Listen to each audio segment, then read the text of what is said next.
Om Tare Tu Tare Tu Re Soha. Om Tare Tu Tare Tu Re Soha. Om Tare Tu Tare Tu Re Soha. Om Tare Tu Tare. Okay. How wonderful it is we have this opportunity. Carla, it looks like you're on a throne. The image here looks like, wow. I think you should be giving the teaching. Looks good. The text that we're beginning, His Holiness, it gets right to the point. Here's the 4 seals of Buddhism. This is what it is. And the next phase, we'll get into the 2 truths. So we don't enter in the gradual side of the pool, the little shallow, and just right in the deep end. We already discussed impermanence, the 1st seal. 2nd seal is the unsatisfactory nature of conditioned existence. 3rd seal is what we'll get into today, and actually 3 and 4 he put together. But this is just the foundation, and another way of phrasing it, and sometimes these are the 4 seals that make something. If all 4 of these are here, then it's Buddhist. 3 of them are just the way the world is. It's just existence. So they often call it the 3 marks of existence. Things are impermanent. Okay. Nothing outside of ourselves, none of this conditioned existence is going to provide you the lasting happiness you seek. Just can't happen. No matter how much you shine up that teacup that your aunt gave you, it's not going to do it. And this 3rd one is much more about what we call emptiness, of phenomena and self, just the way we exist. And so the first 3, there's nothing Buddhist about it. It's just the way things are. But it's not the way we relate to how things are.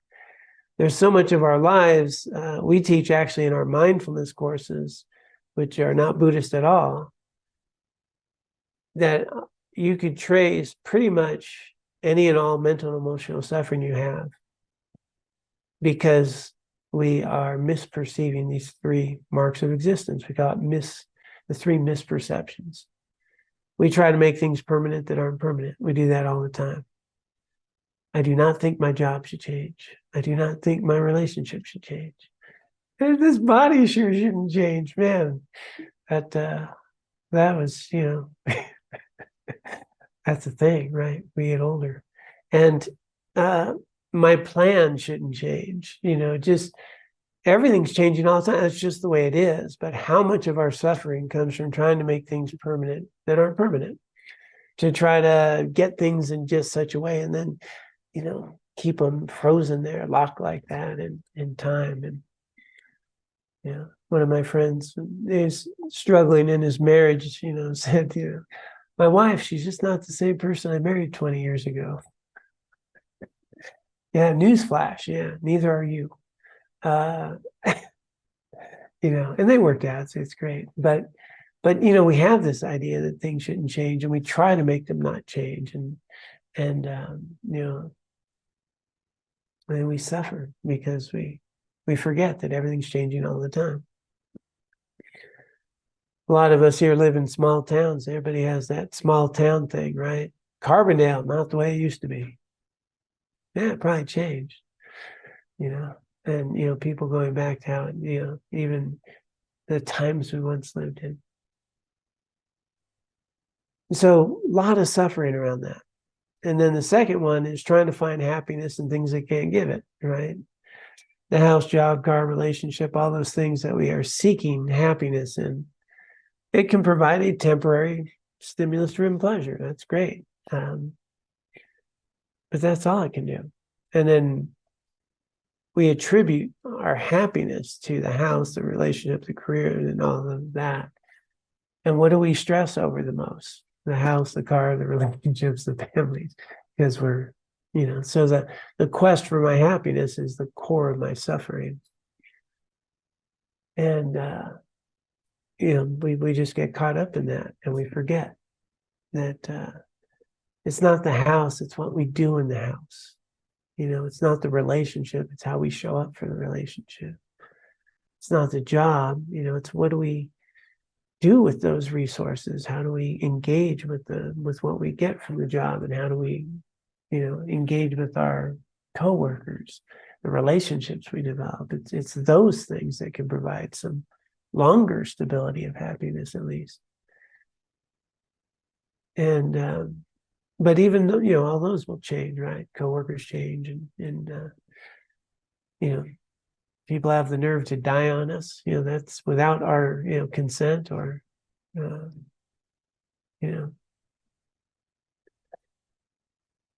So and life's messy, right? Life's messy. Accidents happen, hospitals, first responders. Life's a messy thing. We forget that. We try to, make it not messy. And, that's good to try to make it not messy.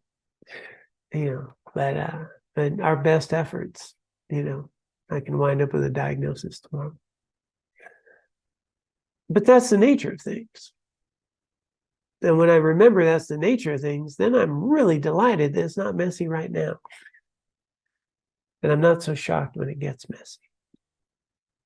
But there's a lot of suffering trying to, preserve and make these conditions just right so I can be happy, thinking that that's the source of my happiness. And then the third one, which is where we're getting into today, is really a misperception of ourselves and our experience. And a lot, this is kind of core root to our, suffering in general. Sounds kind of gloomy, doesn't it? But the irony of it is, once you know it, then there's nothing to stress over. There's nothing to worry about. I mean, there's so much freedom in living in reality. And there's so much struggle in trying to live in a way that things don't. That's where we struggle. So even though it sounds doomy and gloomy, it's actually, liberating. All right.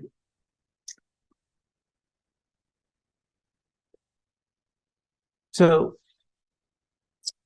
3 and 4, they put them together. Third seal, all phenomena are empty and selfless. Nirvana is true peace. That's the thing that makes it all Buddhist. Like the first 3, it's just the way things are. Fourth one says you can be free of that. You don't have to be like that. So the third and fourth seals are closely related. The explanation of the third seal, accepted by almost all Buddhist tenet schools, glosses the term empty as the absence of a permanent, unitary, independent self or soul, and selfless as the absence of a self-sufficient, substantially existent person. Not everybody's clear with that, right? Okay, good. According to the Prasangika, Madhyamaka school, which is considered the most accurate view, empty and selfless both refer to the absence of an inherent, true, independent existence. Unless otherwise noted in this book, explanations will be according to the school. So, side note, from the these Tibetan view, this school would be the most accurate. A Theravadan would probably say that's probably not the most accurate. So from this perspective, and there's beauty in the different perspectives. Within Tibetan Buddhism, this is held as, this is the one that kind of explains everything. So we want to get clear when we say something's empty or selfless. What's it empty of? Then it'll unpack. But it's nice to not get lost in all these, descriptors. does anything exist independently? And the answer is no, right? There's nothing that's independent, that's self-existent. Everything came out of causes and conditions and is in dependence upon other causes and conditions. You can break down anything, this table, a computer, the Mount Sopris, and you're going to see that there's no independent Mount Sopris, right? And there's soil, and there's the all the conditions, the trees, the things, the uprooting of the tectonic plates and so forth, or everything that has created something that is, interdependent and arises in dependence upon it. There's no line there. But we treat everything as though it's independent. But nothing's independent from its own side. Everything is very interdependent. One of the most simple ways for me to get that was a friend of mine described it. I use it a lot. We can have some food in front of us. It's food, right? Thinking of mushroom risotto. My wife made some of that the other day. And it's food. It's delicious right in front of me. It's mushroom risotto. I start chewing it. I'm starting to eat this food. And at some point, it stops being food and it starts being me. I'm not sure when that happens. And then at some point, it comes out of me. And then it's not food. It's not me. And it's not that interesting either. And so you start to, for me, it was such a clear thing. Oh, yeah, food, not food, me, not me. And, we do this with water. I mean, we're 75% water or something like that. Matter of fact, some friends driving up from Tucson who are staying with us there, driving up the valley, Colorado River, and looking at that river, it's Colorado River there. And they're realizing, that water's in them because it goes to Arizona and they get it pumped and, it winds up. But I was thinking, yeah, well, all the water's in all of us, right? It evaporates, it goes in the clouds comes down, we drink it, goes in the fields and plants, and water's in all of us. I mean, that is this unifying thing, the same water that goes, up in the mountains, down in the ocean, and the evaporation of clouds, and it's in all of us. So, but we don't really see it that way. That's the Colorado River. And this is John. And so things seem very independent. And when in fact they're not. And so when you start thinking about empty, it doesn't mean I don't exist or nothing exists. But I'm empty of the independence, right? The independence, the sort of concept of John is not, here. All of you are seeing a different John than each other.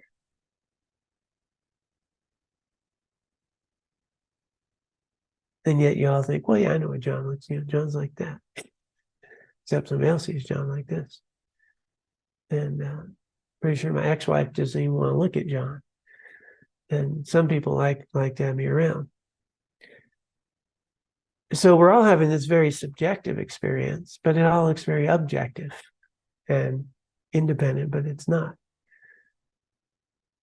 So the emptiness of John is, the John you're experiencing is not an independent thing. It is an interdependent experience based on your experiences, but the way you're raised and how I appear to one person is different than another.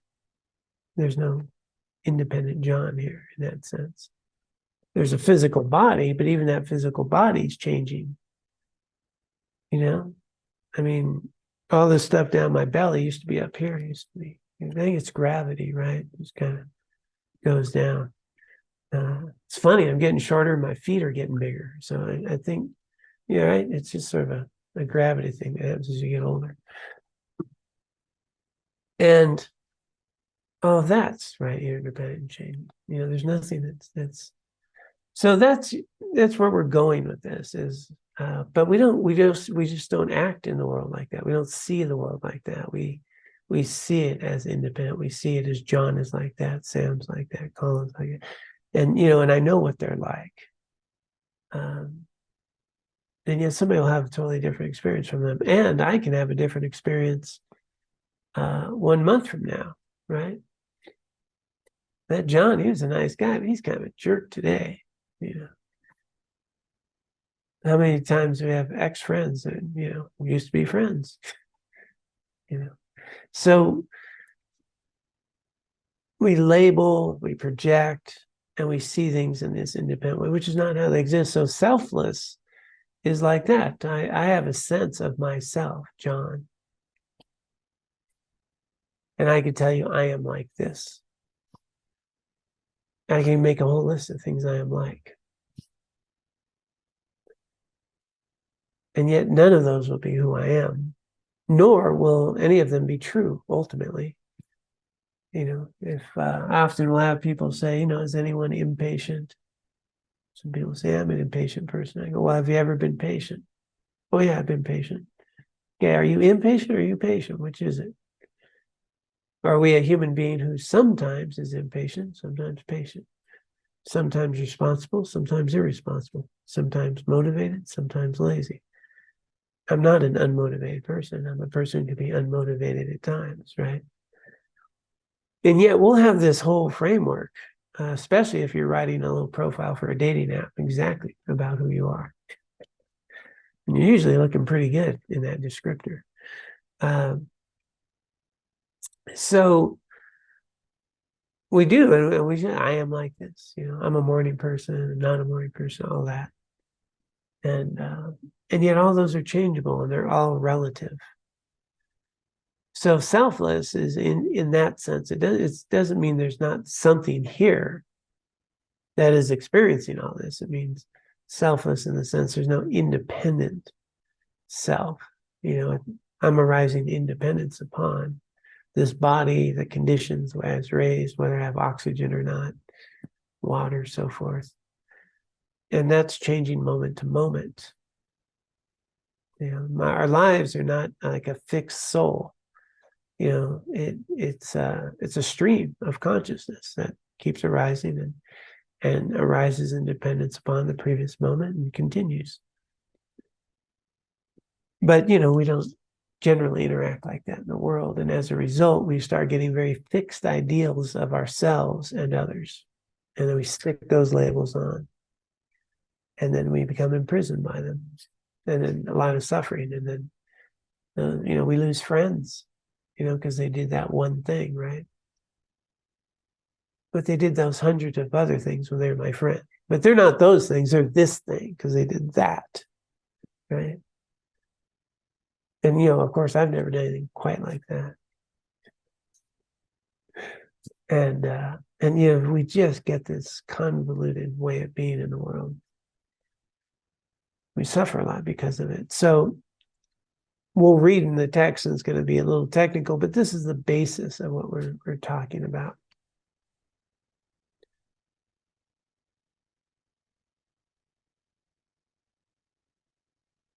So empty and selfless, right? The root, sorry, I need to get this thing out of the screen. There we go. The root of our cyclic existence is ignorance that grasps phenomena as possessing some sort of independent existence, selfhood, or self-existence, right? This is that underlying ignorance. They're going to kill what I normally do. I normally say misperception because I don't want people, ignorance sounds so bad, but they're going to make a point. The word ignorance conjures up an image of something inauspicious or undesirable. And indeed, it is so. So I need to stop using my little cakewalk stuff here. Just as whatever grows from a poisonous seed will be poisonous, everything that arises from ignorance will be undesirable. This is the core root of samsara, of all of our suffering. As long as we remain under the control of ignorance and erroneous views, there is no possibility for lasting joy. According to the Prasangikas, Ignorance is not simply a state of unknowing. It actively grasps or conceives things to exist in a way that they do not. Superimposing inherent existence on persons and phenomena, it apprehends what is contrary to reality. Whereas persons and phenomena do not exist inherently under their own power, ignorance grasps them as existing in that way. And so this key point is, this is the whole root of, it's the root poison of all of this mental and emotional suffering. As we investigate how phenomena actually exist, our conviction that ignorance is erroneous increases.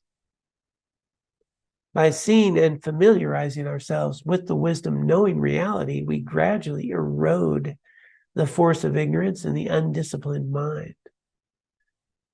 When the cause, ignorance, is completely uprooted by its counterforce, wisdom, its resultant dukkha is likewise extinguished.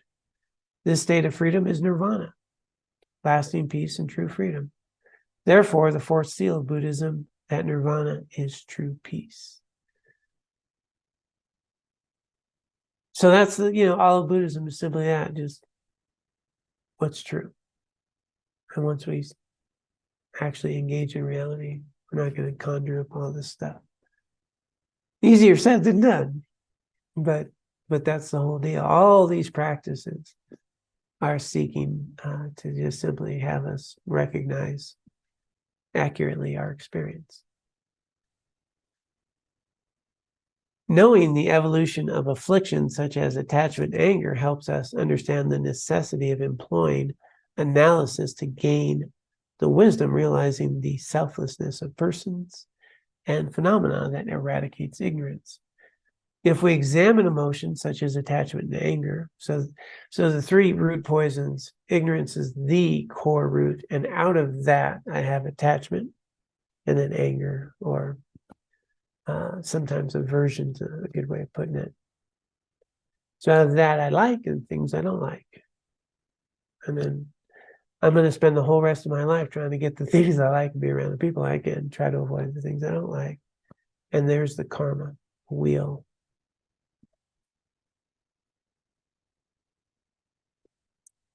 We see that, so emotions such as anger and attachment, we see that they are rooted in grasping to inherent existence. The stronger our grasping at the independent I, the stronger our attachment to the concerns of that self that likes this and doesn't like that.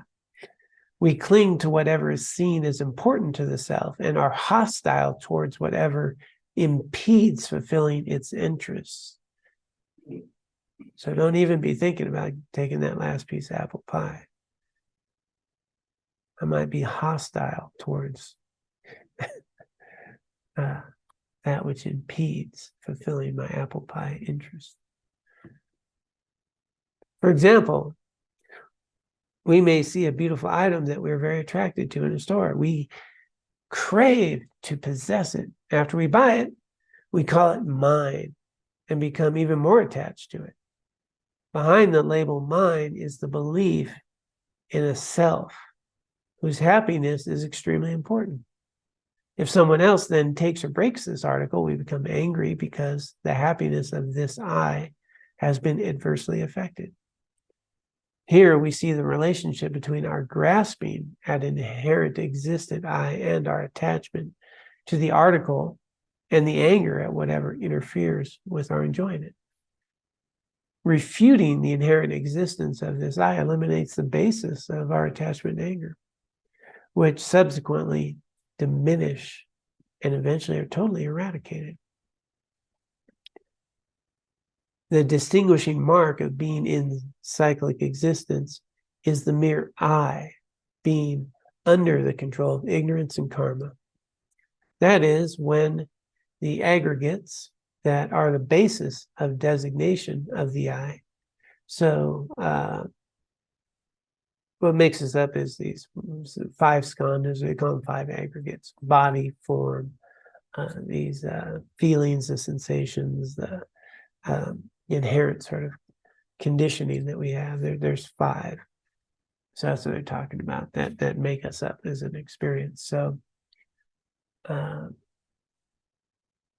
let me go back and read that sentence with that understanding. When the aggregates, right, these 5 aggregates that constitute this sense of self, that are the basis of designation, designate John, I, you, are produced by these polluted causes, the person designated, independence upon them, is bound in cyclic existence. So we come into being under these conditions from our karmic imprints and that conditioning, and the body is formed, the sensations we start to feel, some are pleasurable, some are not pleasurable. And this whole experience is going to unfold, but it's already coming from a polluted state of conditioning. And that's what drives cyclic existence. This even being born in this body by these imprints and conditions.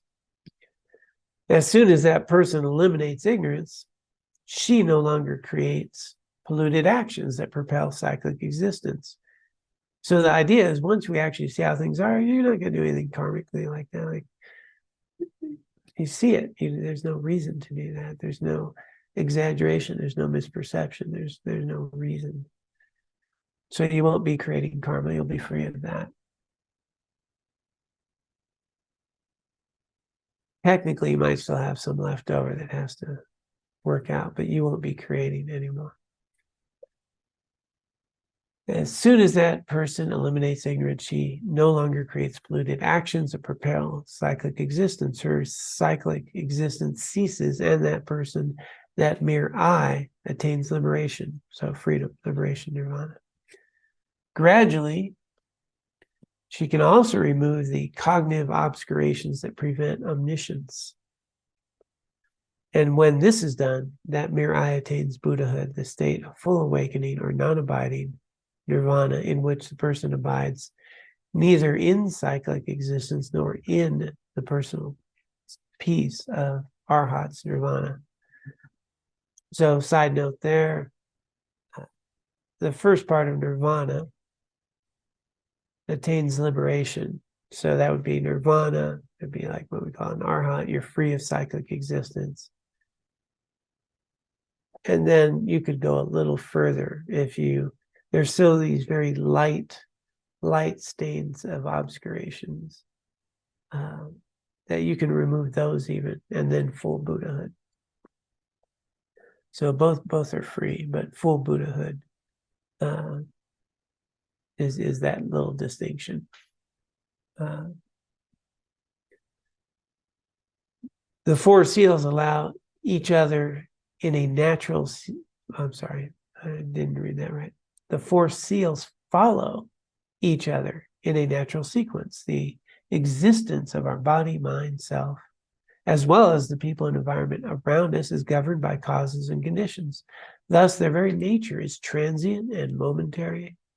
The very causes and conditions that brought them into existence are the causes for their disintegration.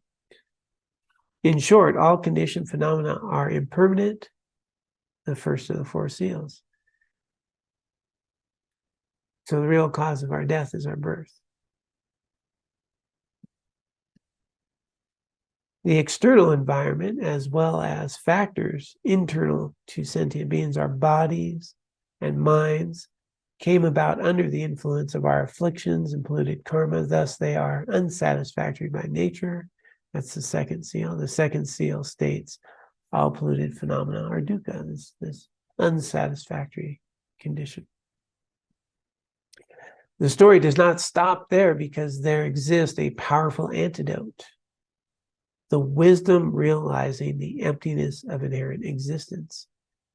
That is capable of totally eradicating ignorance, afflictions, and karma. All phenomena are empty and selfless, the 3rd seal. When emptiness is realized directly and non-conceptually, and the mind becomes habituated with it through constant or consistent meditation, all afflictions and karma causing rebirth are eradicated. In this way, cyclic existence is ceased, and the fourth seal, nirvana is peace, comes about. So this sort of, one following another. The four seals are related to the four truths. The first two seals, all conditioned phenomena are transient, and polluted phenomena are unsatisfactory, describe the first two noble truths, the truth of dukkha and its origins. But knowing this alone does not overcome our suffering. The last two seals, emptiness and selflessness, and nirvana, speak of the third truth, true cessation, and imply the fourth seal, true path, as the path that realizes them. So the fourth noble truth is the path to actually undo all this. By realizing the true path, the wisdom realizing emptiness, that knows all phenomena are empty and selfless, we uproot the ignorance that is the root cause of cyclic existence. Its cessation is the fourth seal. Nirvana is true peace. And I thought that was going to be difficult. So we'll pause there and check in, see if anyone has any questions or comments regarding these four seals. Yes. Thanks for that.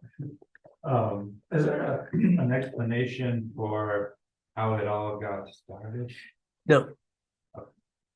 So I'm not muted on my end. So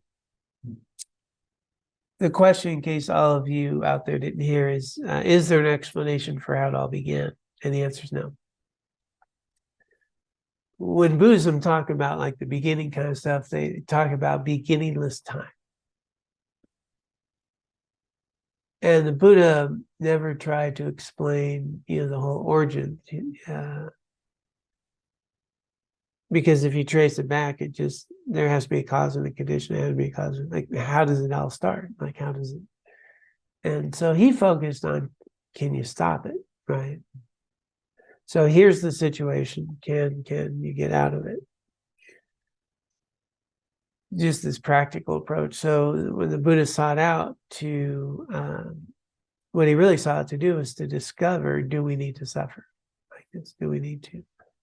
And that's what he spent his lifetime doing. And he saw the dynamics of it, but no explanation for it. So it's one of those things I always talk about, beginningless time.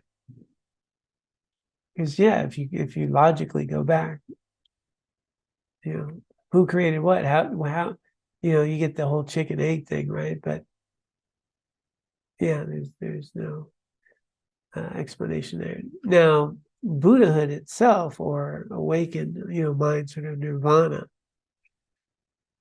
you're in a whole different, it's beyond concept, right? So, and everybody tries to describe it with concepts, which it's just beyond concept.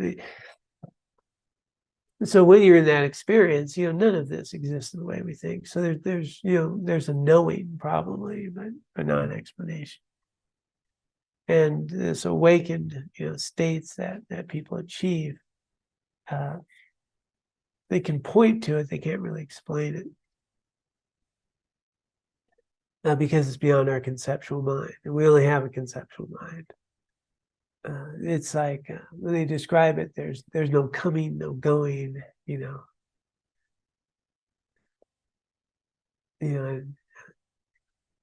how's that work? Past, present, and future, they don't exist in that way. So they can point to it. So it can be known, so you have to experience it yourself, basically.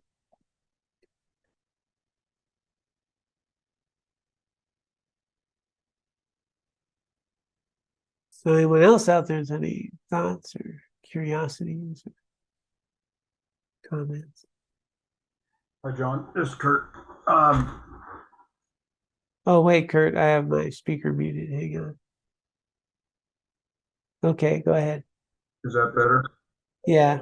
I had my thing. How, so what is it that, maybe you just addressed it and I didn't understand it, but intellectually, this concept is not, it's not too hard to see, actually, to see. Why isn't that enough? Why, what is it that's not seeing that? I mean, does that make any sense? I mean, I'm reading this stuff and listening to you and seeing it, and it's like, okay, well, the fact that nothing exists inherently makes intellectual sense. So what is it that doesn't get that? I mean, does that make Well, what doesn't get it is the intellect. So the intellect is on I, right? That's an ego that's I thinking don't, about, yeah. oh, I get this. Okay, I'm already incorrect. I'm already screwed. I'm already incorrect. That was one of the fun things that Tenzin Pridarshi talked about with this. These yogis with a wonderful teacher, and they'd go off into their meditation, huts or caves, and then when they have a realization, they'd come talk to the teacher, and this one comes running out. I've realized this. I realized this. He's so excited. He's coming in. He gets the teacher. And his teachers looked at him and says, "Who realized what?" The guys, oh, never mind. Back to the cave. And so it's something that we experience directly, and so and it said here, once we've directly experienced this and we can all do this. There's nothing magical about this. A lot of people can have moments of non-dual experience, and a lot of people do hallucinogens to do that. But that's not even going to help you much. That's just an experience for a moment. The stability of shamatha, this mind that is trained, that can rest, that we can be directed with our full awareness to prepare the mind and the body, and then to have these melting away of all these constructs, and then to use that mind to do that insight, that vipassana. Then you have to stabilize it, and as it was put in the text, through consistent meditation, stabilizing the experience, saturating your mind. There needs to be the stability then to maintain it.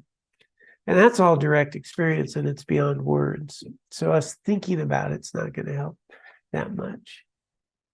Experiencing it, we talk about it and think about it so we can get at least a framework to put us in a good condition for these things to happen. So if I keep thinking Sam's the cause of my happiness or my suffering, I'm just going to be on the wheel. But if I recognize I'm having an experience based on me and him, and this thing's arising, I can engage in a different way, and then I'm creating better conditions. I'm not feeding that wheel of karma. And so the knowing, the understanding of the map, it's kind of like, here's the directions, here's how it all works. Now, I'm not going to be chasing happiness and somebody that can't give it to me. I'm going to stop creating all that attachment and aversion. I'm going to stop that. And so what happens is, as we do that more and more, it unfolds a little more. And then through that stability of training, at some point we can have some of those experiences. But intellectually knowing it, yeah, intellectual conversations often just feed the ego, which is not helpful. But knowing the map is helpful. There's a lot of people arguing about things about egolessness.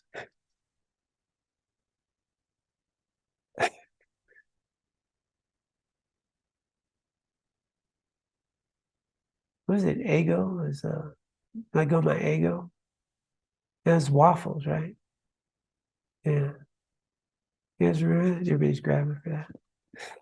Yeah. I'm more egoless than you.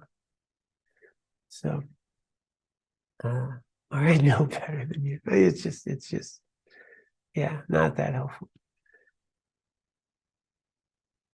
But having the directions, wow. Like I never had the directions before. I kept thinking that, that cherry pie was the source of my happiness. And, and it seems that way, right? It seems that way until you look a little more deeply. And that's the thing is the requirement is to just look more deeply and understand more accurately how you're experiencing things, how they work, how they function. And now, we have much more with neuroscientists and other investigations, and they're starting to realize things. And we have these great communications, mind and life conferences. So it's interesting, becoming a lot more mainstream to live in reality. It's kind of a nice thing. It's not all woo-woo to live in reality as much.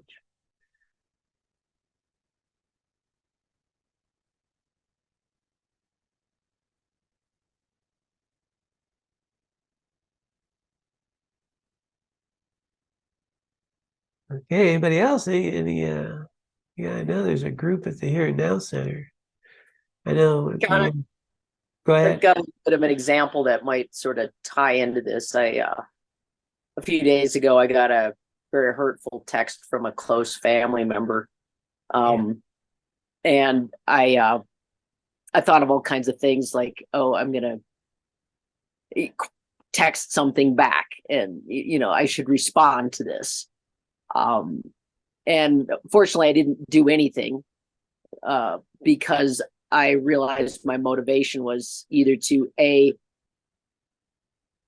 reply in kind to hurt the person, or B, hope that that person's behavior would change, which at least I've come to realize that that's not going to happen. So it was kind of, my mind was kind of going back and forth. And fortunately, I just happened to listen to an older podcast about, checking in with where cause and effect and where my experience is coming from. And so I realized that it was, something that was the ego was kind of producing that any sort of negative emotion was, pointing at a source from the ego. So it was quite a learning experience, but I guess the one thing that's sort of I left unanswered was this question of being genuine about how I felt about it. And I'm kind of caught between, okay, it was not an accurate understanding of the situation. So how can I be genuine about something that wasn't accurate to begin with? I guess. Right. Yeah. It's such a great example of that. And this is where we can really trace it, is when we get a strong emotion like that, right? Feelings are hurt. So then there's a very strong sense of I. I arises. Yeah. And then that you did it all for what causes, conditions, so forth. What I find interesting for me, and I'm sure you've heard me say this before, is when my feelings get hurt, what's really getting hurt? My insecurities and my fears. And why do I need to defend my insecurities and fears? They're doing quite well without my help.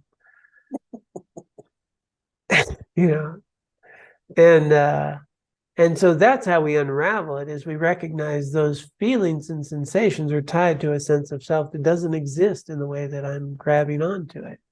And the more that we recognize that, then there's no basis for the, that to grab onto. And so when I get that sort of strong feeling, I do, think about, wow, do I really need to stand up for my insecurities, fears, and illusions or not? And they tend to stand on their own pretty well. I don't need to help. And so that helps me just, unravel that from that side, that these are feelings. And but when we're in it, it's so hard to do, right? Because we're in it. When you're in it, you're in it. And that's where this practice, little by little, is you were at an advanced stage to be able to have that pause, to investigate, and to not, get hooked into that, reactivity. And that's how it works, right? You through practicing, you're able to have a very different response than someone who, they hurt my feelings, they said this, I need to tell them, you know what I mean? How quickly we can get engaged in that whole process. And completely forget that this person who hurt my feelings, 2 weeks ago or a year ago, well, first off, I may not remember it, but on the other hand, they might say something completely different, and we're all good now, right? It's so transient, the sensations of these feelings. But man, when I feel it, it's like, and we forget the ups and downs of those sensations. So Yeah, I'm at the point I did nothing and just decided to burn the karma. there you go. And then that's the other thing. If we understand how this works, somebody hurts my feelings. Karmically, I just got rid of a bunch of karma, right? Unwholesome activities, unpleasant result. That karma is gone. It's celebration time. It's, it's good. And but what we do is we respond. So what am I doing? I'm creating more negative karma for more future struggles. But if I understand, that's why it's helpful to have the directions. It says, okay, I'm creating my future now. So how I respond, I've just had this horrific event. Well, that karma is already gone. It ripened. How I respond is creating my future. Wow. If I respond out of attachment and anger, spinning the wheel. If I do what you did and not engage in that activity and offer some wisdom or compassion, I'm creating the future for that. So it's totally antithetical to to lash out, right? To me wanting to be happy. But that's not the directions we've had, right? So you can see how the wheel gets rolling. But when I actually understand how it works, then it's like, oh, why would I harm myself like that? And I am now free of that karma. So when harm comes, difficulties come, that karma is gone. We're purified. Unless I stick right into it and, nurture and grow that. And in which case I'm amplifying it. So that's why it's so helpful to have the directions, because that's not how I would think. But it has been my experience over a couple of decades.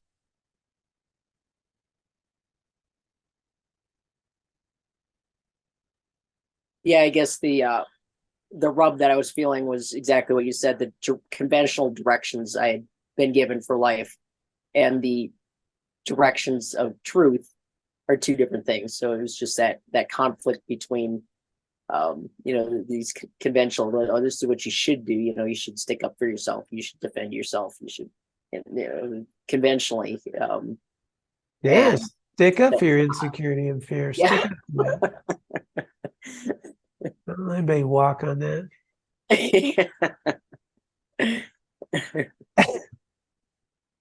Yeah, thank you. That helps reinforce the reality set of directions.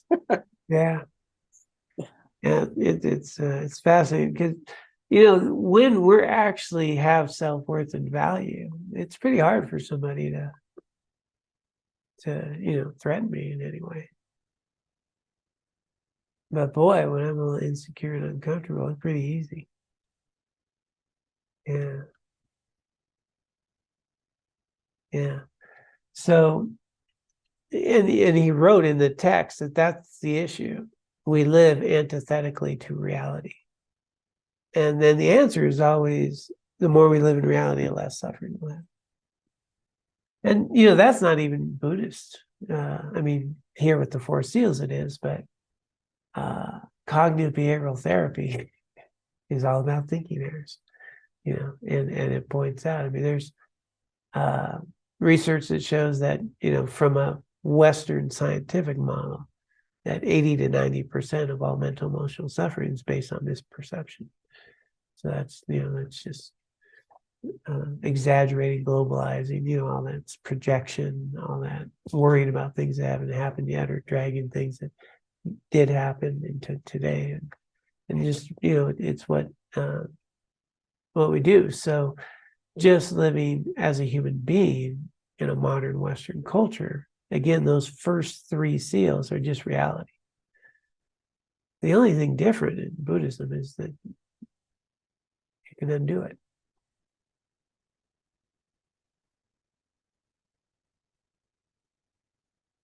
Yeah. So, but the clarity that you're bringing, Carla, and I think it's so good, is instead of having an intellectual discussion, I think all of us can relate to having our feelings hurt. Right? I mean, that's tangible. I didn't come up with that. I appreciate you did. We know what it's like to feel like that. We know what it's like to have to react, or we, see how we can fuel that.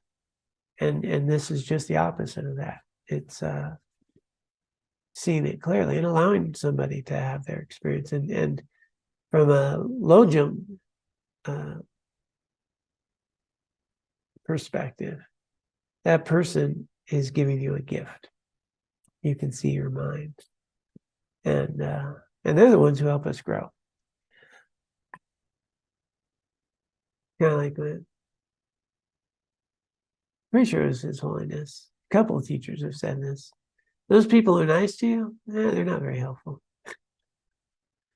Yeah, friends, they're not so helpful. It's those people that irritate and annoy you and do harm, they're helpful. Because that's where I can see my insecurities, my ego, my struggles, my grasping. So it's nice to see them as teachers. Then we get to purify some karma. Easier said than done. So we start with the little things and work our way up. But what does happen after a while is there's just not much basis, to get aggravated by little things. Trying to think of something that was, I wanted to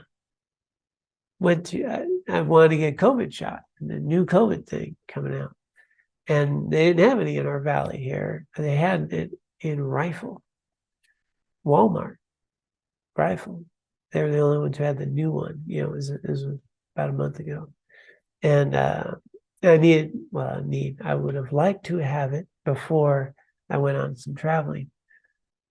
And so I make an appointment, go online, do everything. It's an hour down the road. Travel there, get there, and they don't have me in their computer. They don't have an appointment for me. And then, I show my email, show the records. This is me. They look, oh yeah, clearly you did it. It's here. But the pharmacist has X number of doses, and they're for people that they have. And he said, no, we're not giving you one. And so the poor lady who's working with me, she's like apologizing left and right, like I'm like, no, I guess, not meant to be, right? Showed up, did the appointment, can't do it. You got those vials, and she can't help but keep apologizing, and this and that and everything. And but the reality is, me getting upset's not going to get me one. So I left, and I'm driving back, and I get a call. I'm about 20 minutes down the road, and it's her, and she said, can you come back? We just got a delivery of more vaccine. So anyway, I turn around and go back, and now they have to do some things, but I get my shot. And she, through that whole experience of giving me the shot, she was apologizing. Like I should be upset. This is some big inconvenience. And so what happens is, as you live this way more, you just adapt to reality better, right? Why would getting upset be helpful in any of those situations? No. And I was grateful I wound up with a shot, and got the flu shot too. For apparently I need to do, what's the RSV or yeah. Doctor told me to do that. So man, I'm upset. I should have got all three. You can see how the mind, right, could just quickly go to something. But if you start living in reality, we live in how things are coming. And why would you afflict, frustration or anything? So look at how many things are going right at any given moment. I can walk and talk, and I don't have COVID, and so forth. So I do. Oh, do you? Is that why you're in the throne? Yeah, in the throne with a voice about an octave lower. Sorry to hear that. I hope the side effects aren't too bad there. No big deal. All right, good. So herein lies this opportunity. The more you live, you understand that things are interdependent, that these events that we get all worked up over are not the cause of your lasting happiness or your suffering. They're temporary sufferings and temporary happinesses. What's going to matter is how you engage with them. That's going to create your lasting happiness. How you respond to them. Okay, we're creating a whole different kind of karma. There's this thing called good karma. Plant that. And then this understanding of this selflessness, this emptiness, that things are all relative and subjective, and this I that I'm clinging on to doesn't exist at all, except in the way I'm perceiving it. And but there is something, and so that's the whole core. Is the whole problem is I identify me and mine with that which is not me and mine. That's the whole thing. From a Dzogchen perspective, there's a second statement, which is, and I don't know who I am, which implies you can discover that. That which is experiencing all this. There is something experiencing all this that is aware. And so the idea is start identifying more with that awareness and less with the grasping. The awareness is aware of all this. All right, well, heck, we went on for a little bit.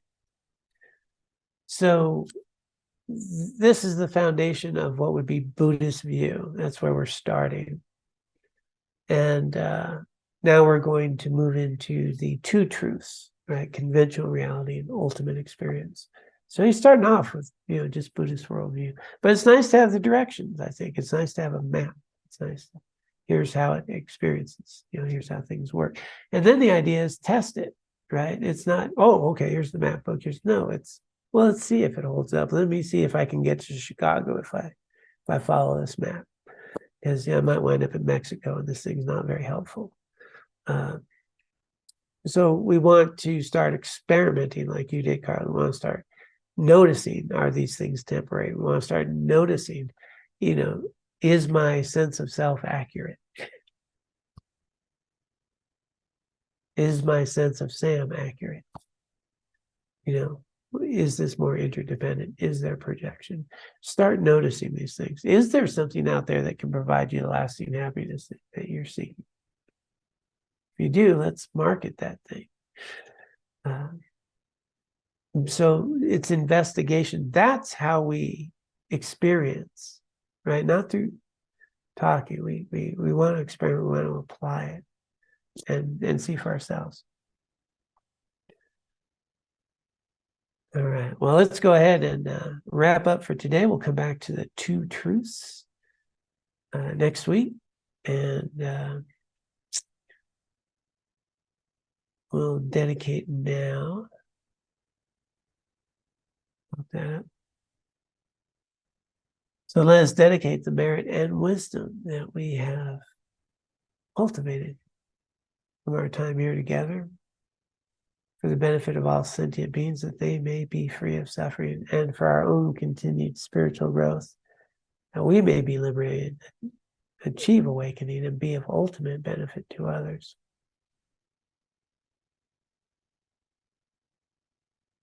That's dedicated. By this merit, may I soon attain the enlightened state of Guru Buddha, that I may be able to liberate all sentient beings from their sufferings. May the precious Bodhi mind, not yet born, arise and grow.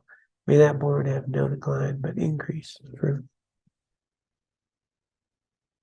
Om Tare Tu Tare Tu Re Soha. Om Tare Tu Tare Tu Re Soha.